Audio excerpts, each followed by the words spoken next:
Hello, good evening. I'm very happy to be here, and thanks a lot to Strelka and Larissa and the whole team, and also to the Austrian Embassy who was involved bringing me here.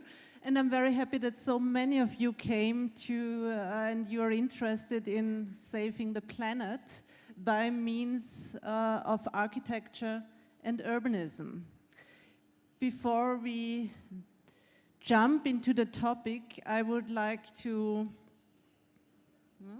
Is it working? Yes.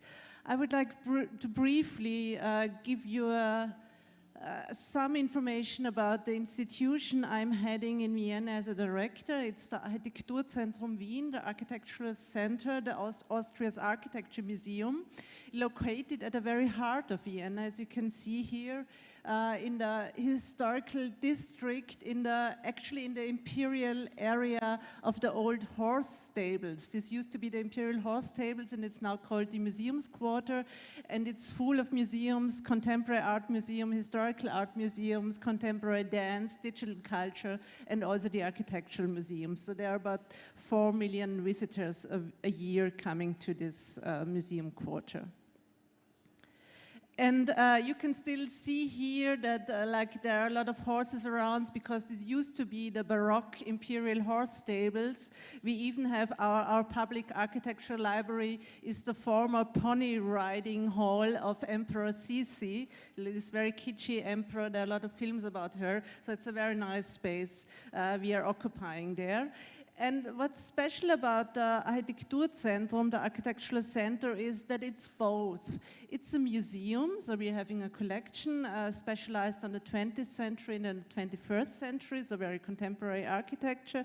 We are doing research, we are doing exhibitions, but we also a platform, so very much like the Strelka, we are involving in current topics, we are involving in urbanism, be it in a local area, but also on a very global area. And of course, we're doing publications, we are doing a kids program, we are doing excursions, and so more than 500 events a year.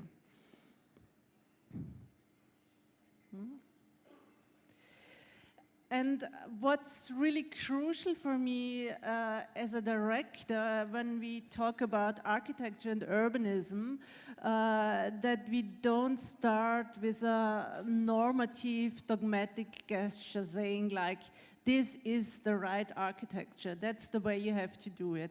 So I think architecture, of course, it's about design, it's about aesthetics, but it's also about society. It's a broad cultural practice. It's something which is affecting all of us. You know, if you don't like art, which I would not share, I like art, but you could always say, I avoid art, I don't go to art museums, I don't buy art, but you can't avoid architecture. So it's really touching the lives of all of us. And so I think we have to ask this very broad question, what can architecture do? What can architecture contribute to the big challenges of our society today?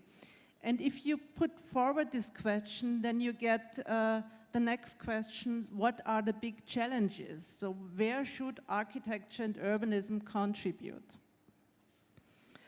And I think these questions or these hot topics, they are literally lying on the street.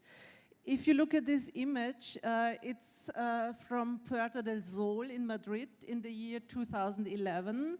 Maybe some of you remember, maybe some of you are even too young to remember that there was the financial crisis in 2007 and 2008. And after that, for example, in Spain, there was this big real estate crisis, also in the US. And you had, it resulted in a big housing crisis, and you had all these protests going on against financial capitalism. And so this is an image from Puerta del Sol in Madrid in 2011. And what's so interesting about this image is that it's not just a manifestation, it's not just a one-day protest. You can see that people are definitely living on these squares. They they started with some tents, and you could see this all over, if it's on Tahrir Square, if it's on Syntagma Square in Athens, or if it's here on Puerta del Sol in Madrid. So people started to organize them, and they started to experiment in new ways of living together, of building stuff together, of organizing democracy, who is allowed to speak, in what order, who is cooking meal, who is taking care of health. So this was really like little, very strong communities. And a lot of things happened after these protests. And I think what happened on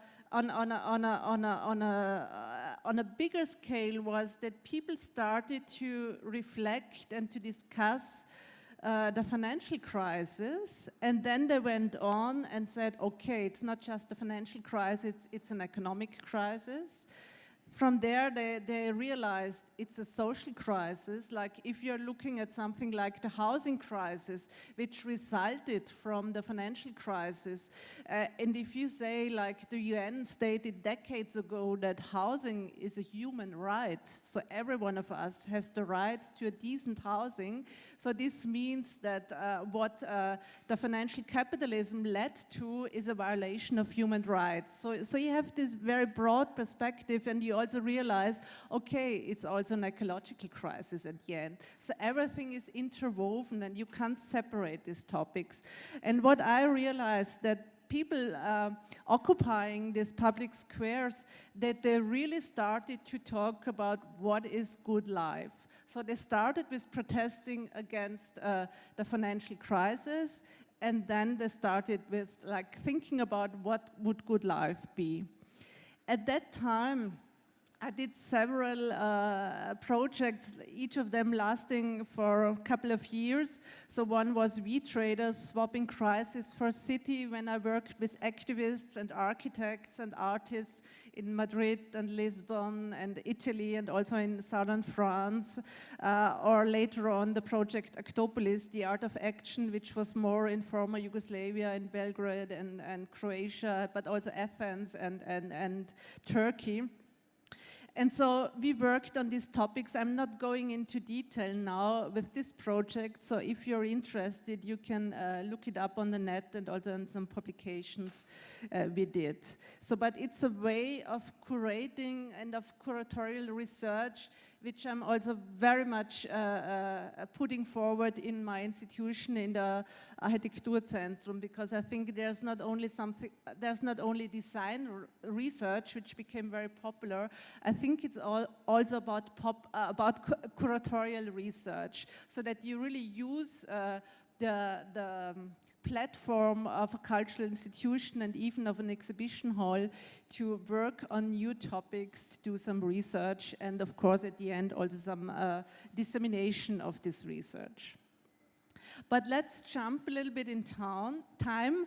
A few years later, in the year 2015, we are here now in Paris.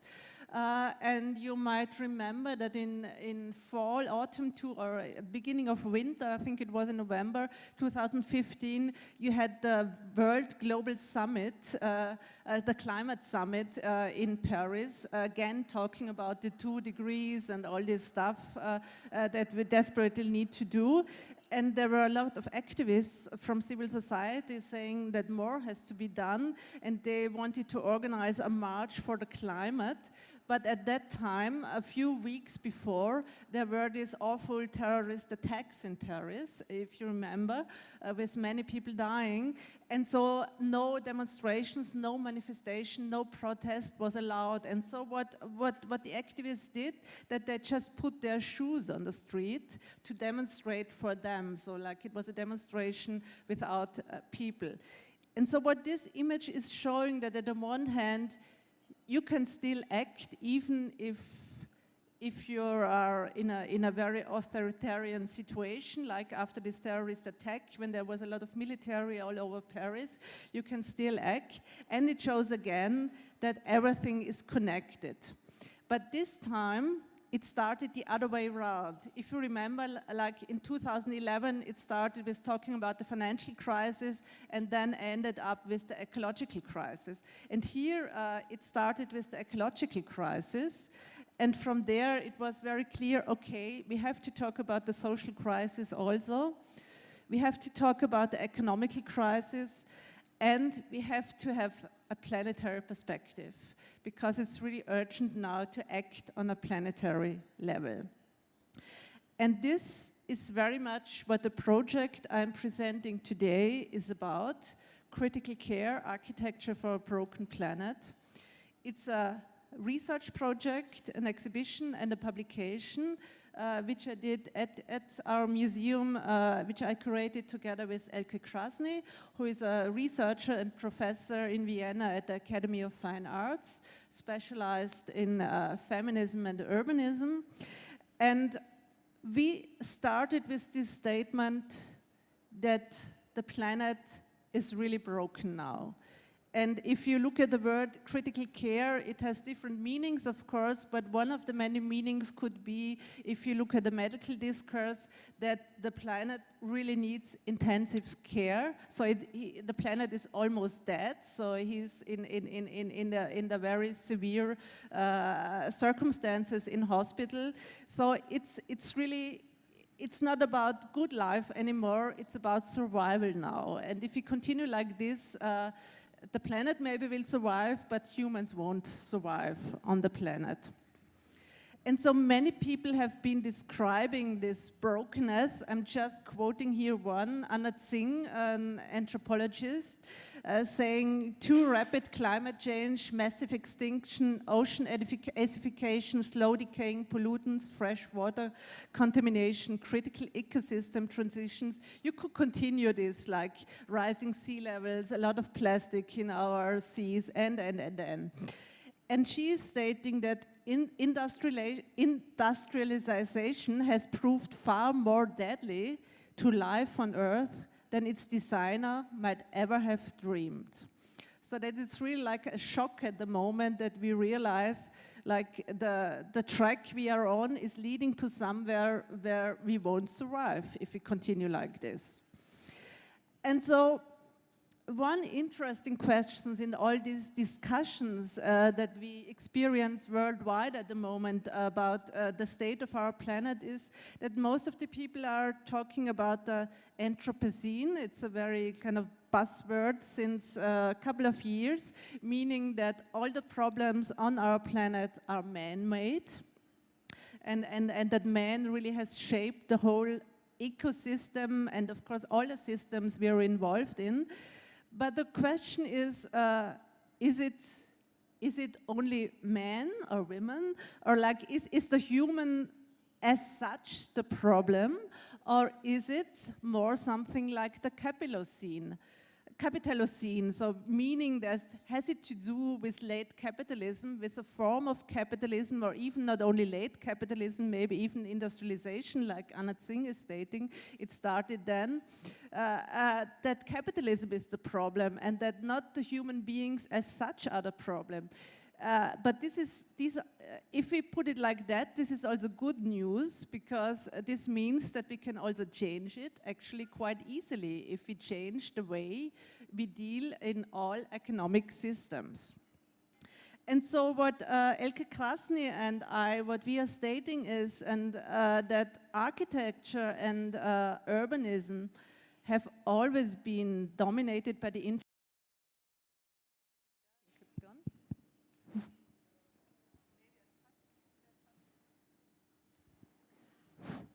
It's back, yeah, it's back. Okay, everything fine.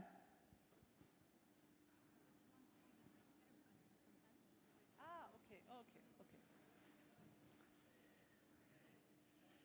So architecture has always been a discipline very much involved with capitalism, because architecture and urbanism both, they need a lot of resources, they need a lot of power. So they have always been involved in all these crises. But this is, and we know that architecture and urbanism also causing a lot of problems in what we call the climate change, or which we should call the climate crisis. They're consuming a lot of resources, be it financial resources or be it natural resources, and sometimes also social resources. But the good news is that maybe they can also become part of the solution because they are so heavily involved in all these problems. And here comes one term which we think is a very new, Elke Krasny and me, we think it's a very new and a very crucial perspective you can have within architecture and urbanism. This is the care perspective. And this is also, like, if the title says critical care, it's like a shock, but it could also be part of the solution. Care is something that we all know from our daily life. Most of the time, it's something between two persons, or at least some persons, like taking care of somebody, taking care of your kids or of elderly people or of your friend if she is sick or ill, like cooking a soup. This is all like taking care. Like, we know that concept. But Elke and me, we were thinking about, like, what would it change if architecture and urbanism also have this perspective of taking care? If they always have in mind, like, if I do this or if I do that, what is happening in the future? How is it changing the different resources? How it is changing the context, the environment? And so if they always think about doing it in a caring way. And at the moment, there are a lot of people, especially in political sciences and also in some feminist theorists, but also in social sciences, talking about concepts of care. And it's also kind of trickling into the design realm. I think just a few days ago, there was a big conference in Oslo, in Norway, about Who Cares was the title in the design disciplines. And this concept of care comes very much from the 90s, and we are using the definition that Bernice Fisher and Joan Tronto shaped.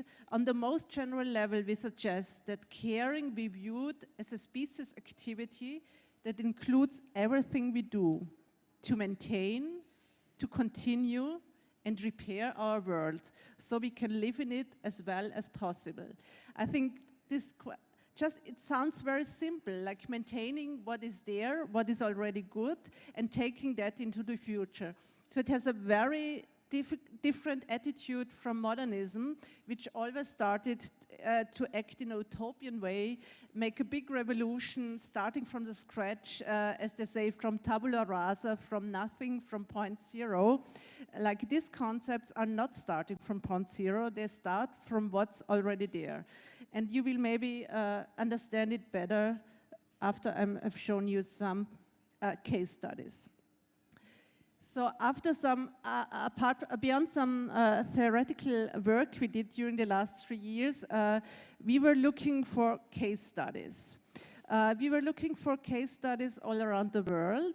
We were looking for very recent case studies from the 21st century, and we at the end we selected 21 from the 21st century from 4 different continents.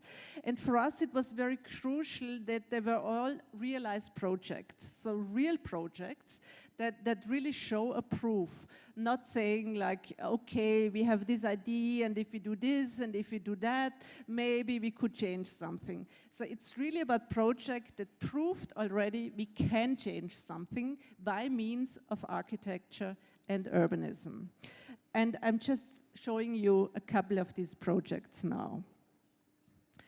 We, in the exhibition and also partly in the book we did, we have different chapters just to make clear again what the dimension of these crises are. Like, we have one chapter talking about water and land. And of course we have this phenomena of not enough water, water scarcity, of the question of clean water and dirty water, the question of rising sea levels. That's really endangering many areas on the planet. We have the question of land speculation and that we are consuming too much land, and land is getting more and more expensive and we can't afford housing anymore because the land is too expensive. But I'm just showing one project now from Bangladesh. the Friendship Center from the Office Urbana from Kashif Chowdhury, done in 2012. It's a training center in the very rural Bangladesh for the local community to train different facilities there, from healthcare to agricultural techniques. And as you can see, this is the rainy season. There's a lot of water every year, and it's rising and rising and rising. And here you see already that the edge of the training center on the bottom part. Maybe I shouldn't stand right into the image, so it's better for you like this. And here you see what they normally do in Bangladesh to work against this water. They rise the level. You can see here with the small houses. Do I even have a pointer?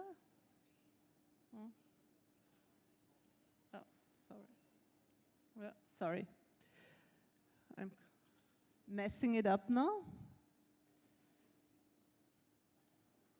No? Yes, here we are. You see it like they're rising the levels, which is very expensive, very land consuming, and are very really changing the landscape. And what Urbana did, you see the project on the right side, they just built on the existing ground. Actually, they had no different opportunity because they didn't have the budget to rise the whole terrain. And they included ponds into the building. They said the water is part of the architecture. We don't work against the water, we work with the water. So they make these different ponds in the building, and they have this fishing pond outside. You see it on the very left, and it's like communicating vessels. When there's really a lot of water, the water goes from the ponds in the building into this outside pool. I will just show you a video where you will see it. You see here on the back the outside pool, the fishing pond, and you see the whole complex with these different courtyards. It's very much in the shape of an old Buddhist monastery, which is very popular in this area. So you can see it's beautiful, but very cheaply made, very locally made, handmade, with local bricks architecture. And here you see it in the rainy, that's like the pipes they needed for these communicating vessels. This is the architect, Chowdhury. And here you see the ponds, which are also great for natural ventilation because there's no AC, so it's working with the green roofs and with these ponds and the wind going through and cooling it down. So it's very low cost, it's very social, it's very ecological, and yeah, it's a great project.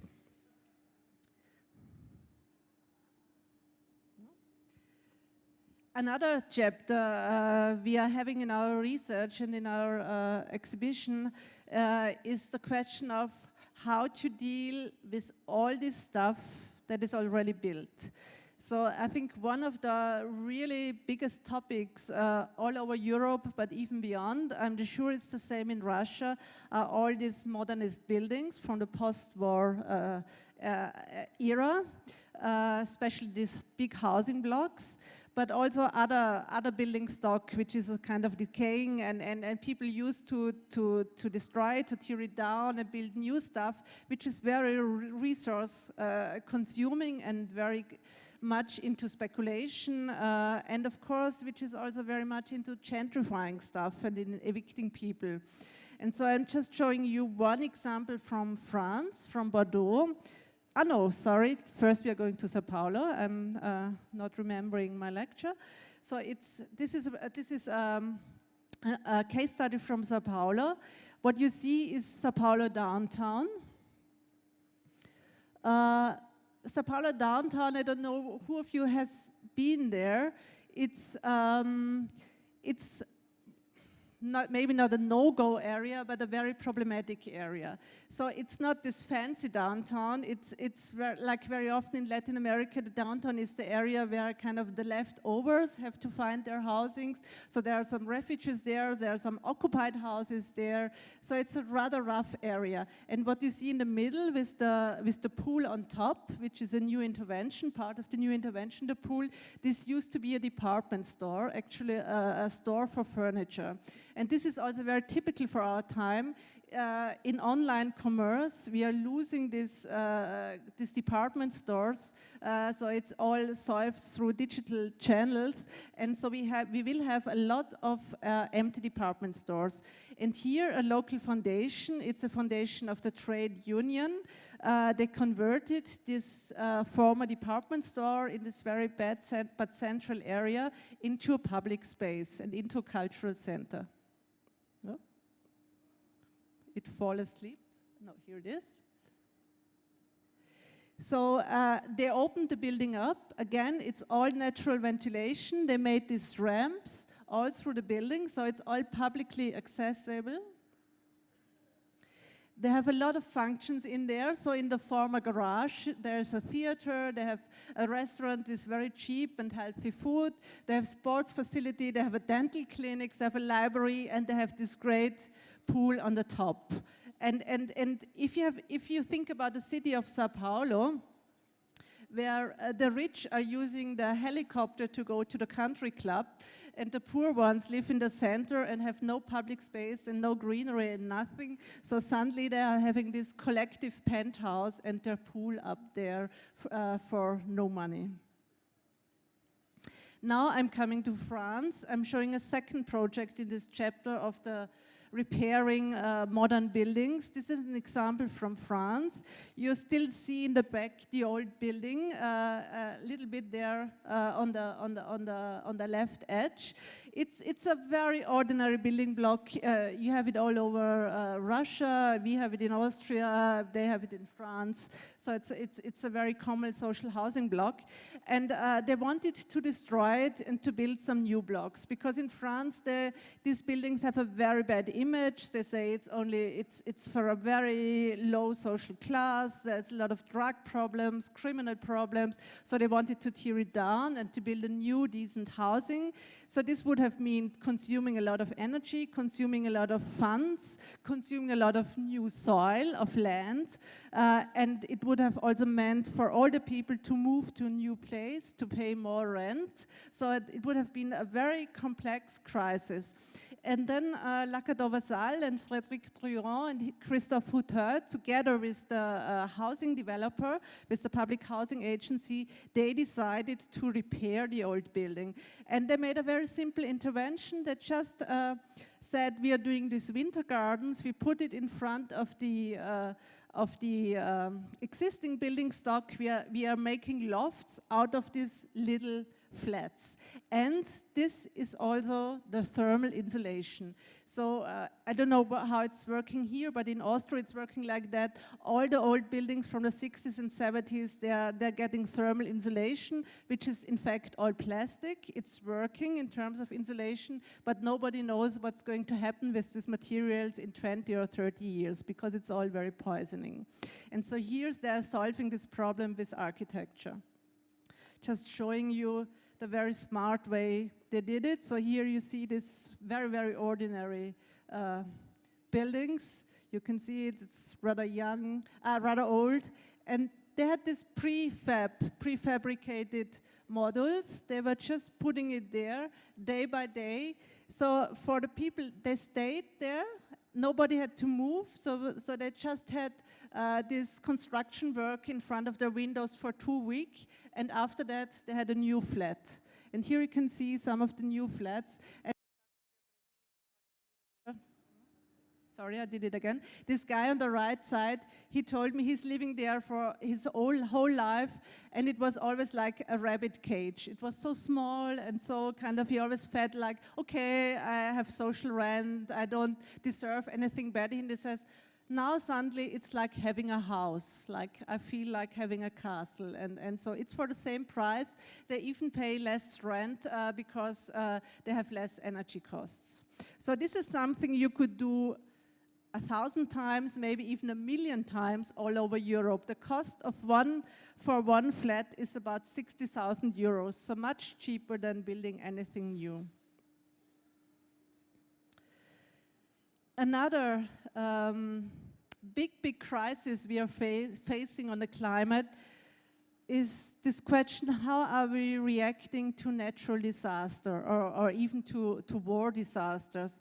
there is this international aid industry coming with tents and containers, earning a lot of money actually, some money which is never staying in the local region, but which is always going somewhere else. So it's a whole industry, a globalized industry, which is also meaning that the local people, they are just getting these containers or tents, they are not contributing, they are not educated, they are very passive, and they are losing all their skills. And so we are showing one example which is taking a completely different path. It's of Yasmin Lari, and we have seen, like the project we have seen in Sao Paulo was from Mendes de la Rocha and MMMBB. So he's a very famous Pritzker Prize winning architect, and you could also see maybe this kind of very designed architecture. Also it was low tech. Here it's really low tech, but still done by a very prominent architect, by Yasmin Lari, who is the Pakistani architect. She's about 80 now. And she used to do these big brutalist buildings in Pakistan, like headquarters of oil companies, big hotels, and so this very modernist, concrete, brutalist architecture. And at a certain point, she involved into heritage preservation, and she had to learn all these traditional techniques in Pakistan, like mud and lime. And then she was thinking, why can't we build houses that are really resistant to water and earthquake, that will always survive, but just build it with no cost? So it's really about zero cost, just with earth, with dirt, which is lying around everywhere in Pakistan. And so she developed like this housing which looks very brutal again, which this big base, because it's waiting for the water which is coming every year, and the concept is that this houses will survive the water, also the water will be in the house, and that all the belongings of one village is stored on these bamboo huts on the upper floor. So all the dresses, or all the little animals, or all the seeds they need for agriculture, that everything is stored up there and can then be brought back into the houses which are not destroyed. They are flooded, but they are not destroyed. And the incredible thing about this, that she's, with her institution, with her NGO, she's educating local people, and it's like a snowball system. They are educating other local people, especially women are involved into this process, and she's calling it the barefoot entrepreneurs because they're also earning a little bit of money with that, with educating other people. And these people, with their own hands and with educating the others, they built 40,000 houses in the last 4 years in Pakistan. 40,000 houses, so that's really something. With no budget, so it's always local materials. So it's really non-budget. It's zero waste, it's zero carbon, so it's very social, it's very eco-friendly, and it's not needing international aid anymore. Just want to give you a glimpse of. Yes, so they're also doing a lot of different projects. Like this is a smokeless, eco-friendly stove for cooking, because all these small problems we are facing on Earth. Like if the women cook with a lot of wood, this means first that they have to collect this wood, a lot of time, a lot of work, and then they're causing a lot of CO2. So using less wood is very eco-friendly, and so they are constructing all these different and developing all these different products. I'm just showing you like the way the landscape is looking there, and so this is Yasmin Lari. You can see she's really like the grand dame of Pakistani architecture, and she's just visiting the Sindh area after it was affected heavily from a big flood, and they built some houses there the year before, and now she's coming back looking at the houses if it's really working. So here you can also see that many of these houses are destroyed. So this is what's happening to the normal houses. So I think this is very important, that it's never about nostalgia if you're using these local materials like mud and lime. So it's not doing it like they have always done it. So it's really about bringing it into the 21st century and using modern engineering to work in a new way with these traditional materials. And that's exactly what she is doing. And so they are looking at this village, which is still, yeah, it's all there. It's not destroyed. They just have to renew the mud. So he's now showing like what happened, like where the watermark was, how high it was, and yeah, you can read it. Like he says, we're just repairing it, but it worked. And they brought all their belongings up to this bamboo community center. One important topic, I think you know it very well, also from Moscow, is the question of public space, be it privatization, be it austerity politics, meaning like we don't have the money anymore to do nice public spaces or to do nice parks. It's all the question of surveillance, of course. We are all living in datatopia. Everything we do in public space and also in private spaces is surveyed. It's very much the question of traffic and air pollution, the question of mobility. And so I'm just showing you a very simple but very radical project first from Barcelona, the Superblock. It was initiated by the government in Barcelona, by the municipality. And you see this very famous Barcelona grid here. It's the Cerda grid, the very rectangular grid. And what they said, like Barcelona has a very bad air quality. Also they're on the seaside, but they have this kind of a very difficult shape in the landscape. So they have a lot of traffic and they have very bad air. And so what the mayor wanted to do, that you don't just have this main pedestrian areas like the Rambla or like here the old Arbat, but that you have very ordinary neighborhoods as pedestrian area or at least a traffic reduced area. You know, nothing special there, nothing commercial, no sites, let's just get the cars out. And what they did, they defined these super blocks and they always said the traffic is just going on the periphery, but inside we are not allowing traffic. This means that they are also not allowing cars to park, because I think this discussion, I guess you're also having it, we are having it everywhere, that it's not just about the traffic flowing, it's about the cars standing around everywhere. And if we know that land is very expensive, even if they have to pay, they are never paying for the value of the land. And of course, everyone wants to use his car, like you don't want the others to use their car, but you want to use your car. And so also in Barcelona, they had huge discussions about this and saying, you can't do that, where should we park, and so on. And what they did, they said, let's just try it out temporary. And they are not investing money. They're just using a little bit of color. They are painting on the street and just say, let's try it out for a couple of weeks if you're really using public space, if the kids are using public space, if you're doing yoga on the street, or if you're sleeping in the street, or if you're eating on the street, or whatever. If it's just humans being on the streets and not cars, like how would it feel? And maybe you would like it, and maybe you would be more open about that. And you can see they are not using some expensive stones or anything, so it's not about a big investment, not at all. It's not a physical transformation, it's more in the mind. And they managed to do 2 super blocks so far. You see them here on the big map of Barcelona, the A and the B. So they are permanent now, and they want to do this net of super blocks all over Barcelona. And it's really amazing. So I was walking down next to the Diagonal recently, a few weeks ago, and I didn't think about the super block.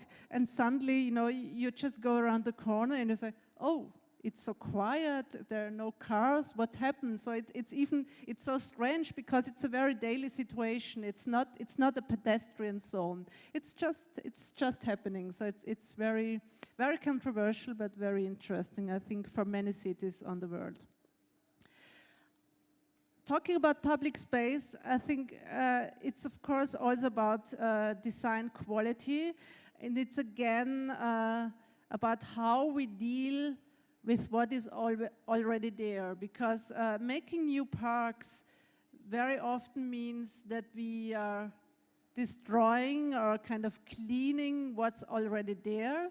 You know, we have many cities, for example, we have these brownfield developments like the former train stations, and you have some stuff there, you have some buildings there, you have some truck there, but then people say, oh, let's do a nice park, and they make this tabula rasa, they erase everything, they start from zero and do a nice park, or sometimes not a nice park. And here it was a similar topic. You see a hospital, it's a psychiatric hospital in Belgium, in Melle, close to Ghent. And here you see the old plan of the hospital showing all these pavilions. That's how it used to be, but all these pavilions were, almost all of them, were replaced through modern buildings during the last years. That's happened all over the world, I think, because they didn't fit to the modern needs anymore. And only 2 of them were left. One was destroyed, and the last one, the last man standing, the manager of the clinic, of the hospital, started the process with the client, with the clients, the patients, and with the doctors and all the people working there, like, what would we need? Should we really tear this down, or maybe we could even use this structure? And then they made a competition, and what they did is the architect suggested to make a 3-dimensional park. So they even got some, they even destroyed the roof more than it was destroyed already. You can see it here. So they let the sunbeams in, and they planted some trees in the building. They also installed some greenhouses there, which are now at the moment not used as greenhouses because people, especially patients, like this space so much that they want to have their therapy sessions in there, so they don't like the hospital spaces anymore. So they are using this 3-dimensional park to do that. Yeah, you can just use it as a park. So you have a little bit of a shelter, but not, but you're still in the open. I'm coming to the last chapter. Hope you can still take one more case study. It's about the question of production, which is, of course, also very much connected with the state of our neoliberal capitalism. We know we have a very global capitalism taking goods from A to B to C all over the world, and if you're producing something, this metal comes from this continent, the other metal comes from the other continent, and you need a lot of transfers and a lot of container ships until you have a smartphone assembled in China or somewhere else. And so the question of local production is very interesting, especially thinking about the rural area.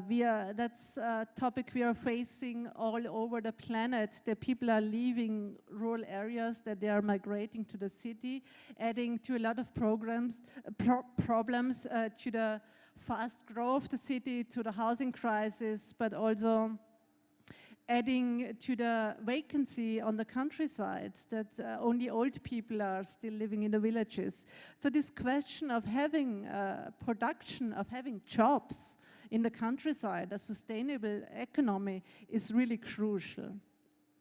And I'm just showing one very beautiful example from rural China. If we think of China nowadays, we think about the big cities, about like Shanghai, Shenzhen, and so on. But of course, they have this huge rural hinterland, and people keep on migrating to the big cities. Also, it's illegal at the moment. You need a permit to go to the cities, but people are still migrating.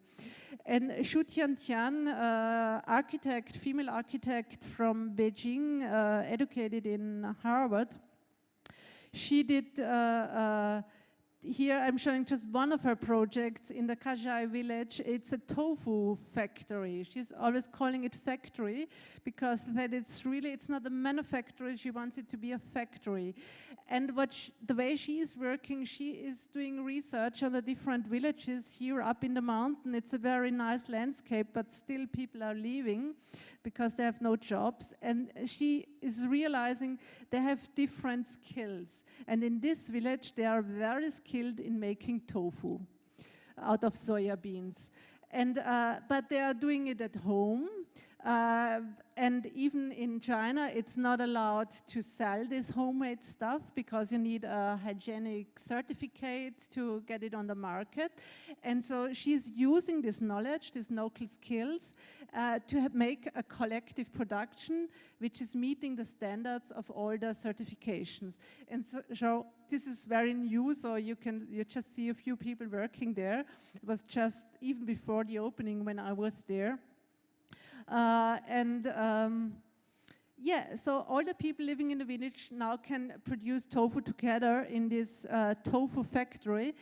The way she's working with her little local factories is also that they are all produced by local companies. So she's designing it in a very simple way. So you don't need external workforce to set it up. So it can be done with local knowledge.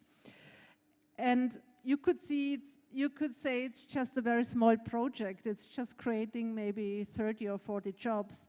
But what's so amazing about her work in this region in Zongyang is that she has done more than 30 projects so far. And there's a tofu factory, there's a brown sugar factory, there is some ceramics, there is something working with bamboo.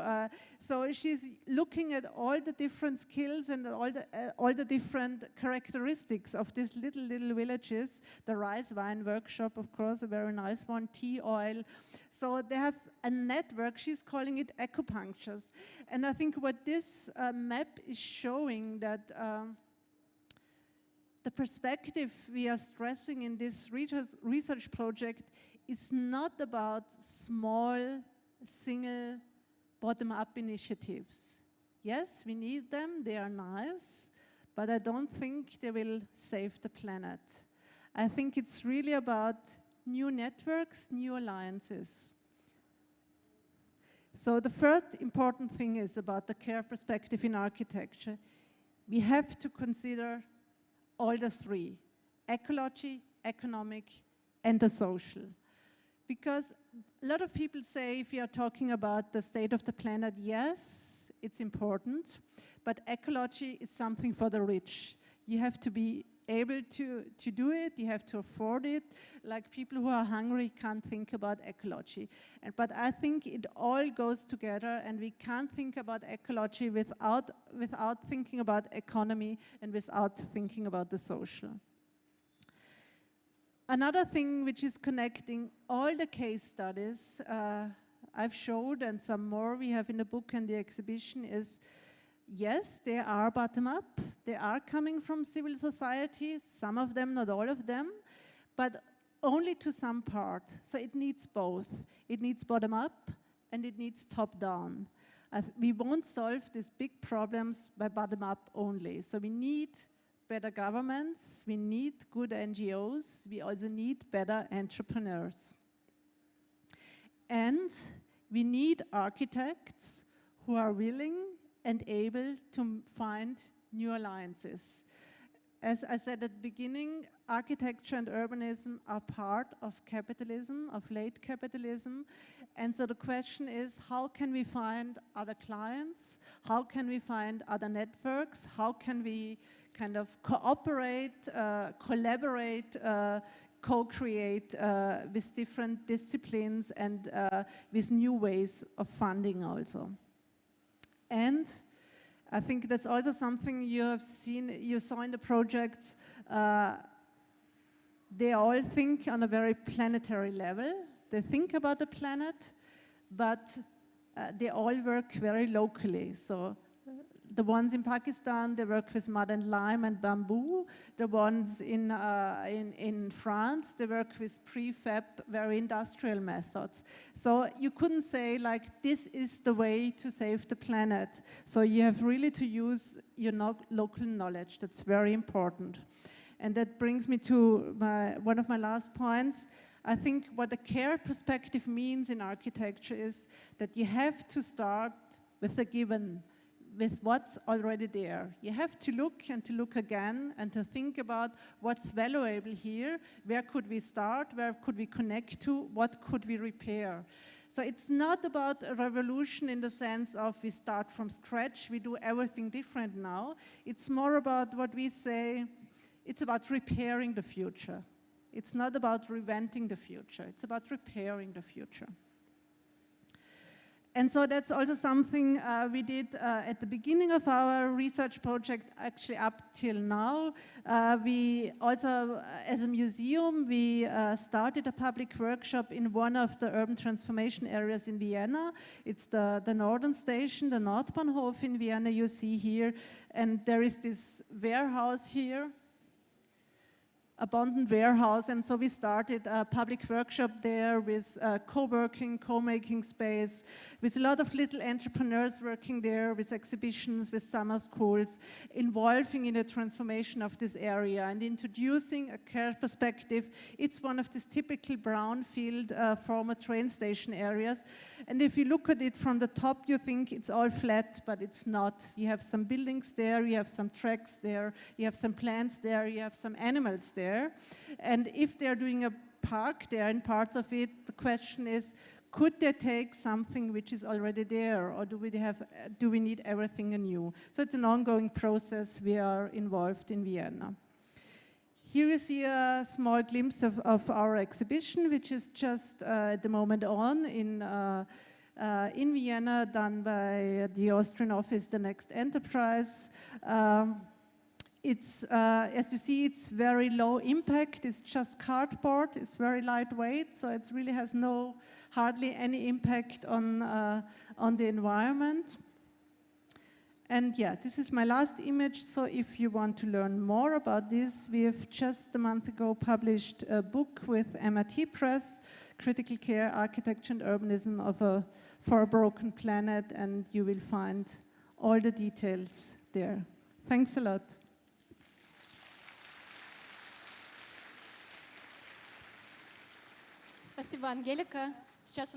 Thank you, Angelika. We've got about 10 to 15 minutes for a Q&A. Please raise your hands. We'll give you a microphone.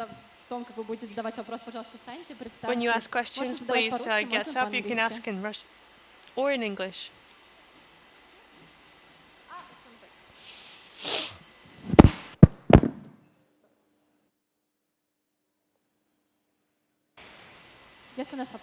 Do we have any questions? If we don't have any questions, then do we have questions? Hello, thank you very much for the lecture. My name is Yelizaveta, and I would like to ask, do you have any advices for like young specialists who would like to work in this field? And I mean like the ecology architecture, the social architecture, maybe emergency architecture, especially like generally in Voltom and maybe in Russia, if you have any ideas. Thank you. I think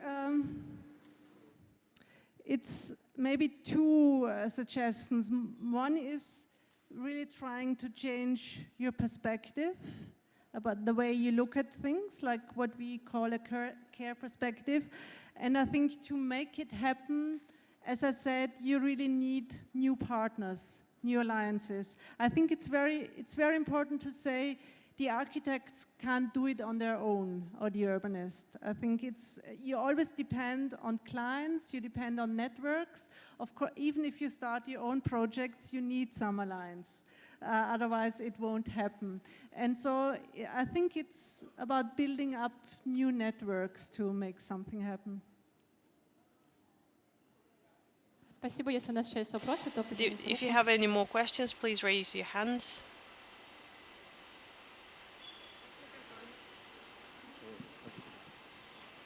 Здравствуйте, меня зовут Hello, Константин. my name is И Konstantin. Вот вы представили несколько You кейсов, presented a действительно. few case Но как вы studies. считаете, достаточно Do you ли think вот that тех мер, которые the вот, measures которыми вы проиллюстрировали that вашу you лекцию, used достаточно to ли illustrate your если lecture, do you think их they're действительно sufficient? широко применять, If they're для того, widely чтобы applied, решить те would they проблемы, be о которых вы sufficient to говорили? resolve the challenges that you talked Спасибо. about? Thank you. That's a tricky question. The challenges are huge, but I think we have to act, and I think we still can act. I don't say that this is in any way a mainstream of architecture I've been showing here. Not at all. This is a very minor stream till now, but I think there would be possibilities. And what we also want to show with this project is we could be in a shock. The problems are so big and do nothing because everything is too complicated. Or we can start working, and all these projects, they are very complex. With many of them, it took years to make them possible.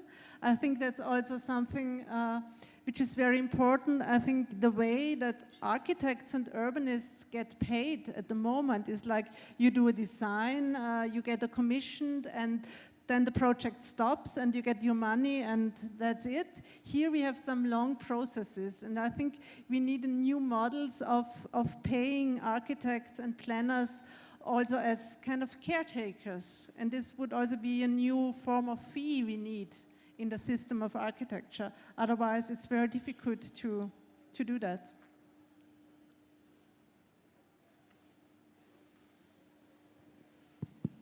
Yeah, thank you for this great talk. But my question is much more broader. It's to do with the global north or the west architecture and how global south has tried to just imitate it, left their own innovations behind. If you see historically, it was Le Corbusier who decided Sao Paulo, even some cities in India. So it has worked possibly for the West that the architecture, the culture, and the public spaces have gone together well, but somehow it has worked in contrast. They have worked much more in opposite directions, the public spaces and architecture in South. Is it because something that they have accepted as supremacy or something to do with that, or the new emerging world didn't really have a space for this, some previous architecture which has, of course, evolved for thousands of years? It's a very good and very complex question. Again, I think it's very important what you are pointing at. Like, at least that's one thing I'm hearing and I'm thinking about is the concept of public space and of publicness. We have developed, let's say in the West, or maybe even in Europe, you could say, is locally specific and it's culture specific. And in other cultures, be it like Arabic cultures or Asian cultures or whatever, maybe the public and the private mean something different. I think that's very important to start with. So we can't say like, this is a good public space for all over the planet. I think we have to differentiate. And yeah, and other things is, I think, although the system of capitalism and of neoliberalism, like when it's touching societies, like in the case of India, which was a very protected economy, and then suddenly opening up, and capitalism came and neoliberalism came in with a huge impact in a very wild style somehow, and I think this is producing some very dangerous results. Like if you're looking at cities like Bangalore in an environmental sense, it's catastrophic what's happening there in urbanism and growth. Yeah.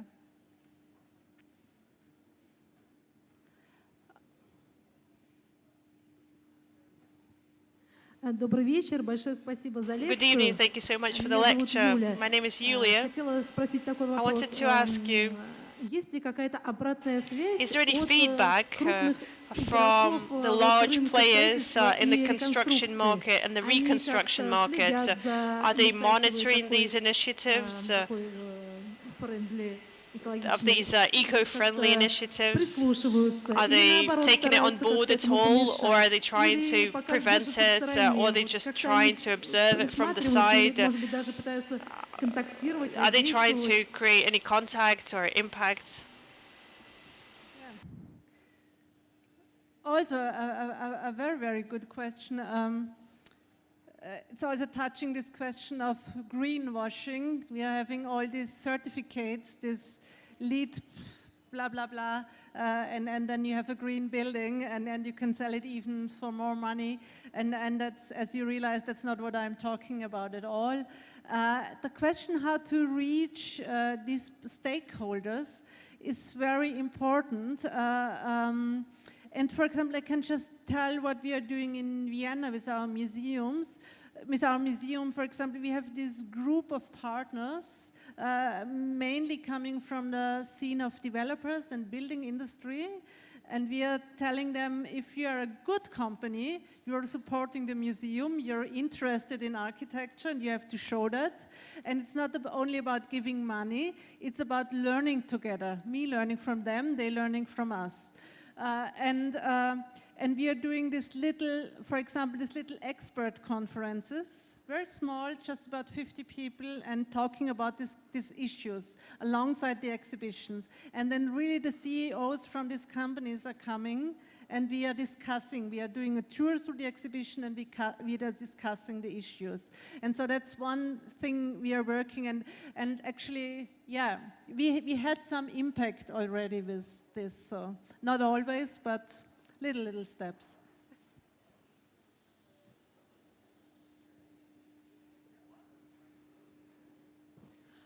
Thank you so much for the lecture, and my question would be about what competences do you think a young architect should develop in order to reach this new audience and the new type of stakeholders and to get involved in this process? Because in my practice, architects very rarely speak the same language as they do. We do not speak the language of economics. We do not really speak the language of ecology and so on and so forth.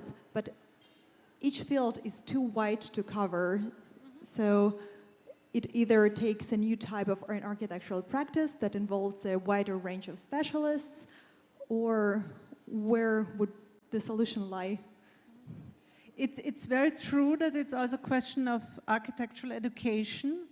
And I think this question of transdisciplinarity is, we have been talking about it since years, maybe even decades, and even if you talk to an artist from the point of architecture, you will realize that these are two different worlds. And if it comes to an ecologist or to an anthropologist or to a literary person, it's so different, or to an engineer and so on.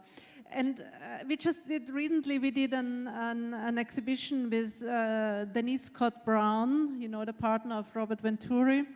And she said that even when she was teaching in the 60s, she realized that her architects and planning students, that they couldn't talk to sociologists because they didn't even know what questions to put. They didn't have the vocabulary, they didn't have the basic knowledge. And so I think, and she also said, and I'm really sharing that, it's not about knowing everything and being the expert everything, but it's you have to learn how to put forward the right questions. And then you can maybe address different disciplines. And I think we have to stress that much more in education, definitely. Yeah. Так, давайте последний вопрос. Last question. Если желающие нет, тогда спасибо вам. Well, we don't have any more большое, questions. дорогие гости, Thank you что вы к нам everyone for пришли. coming tonight. Thank you so much for your patience and for coming. Have a nice evening. Следите за нашими мероприятиями на сайте strelka.com. You can always visit strelka.com to see Хороших what всем other выходных. events we have in store for you. Have a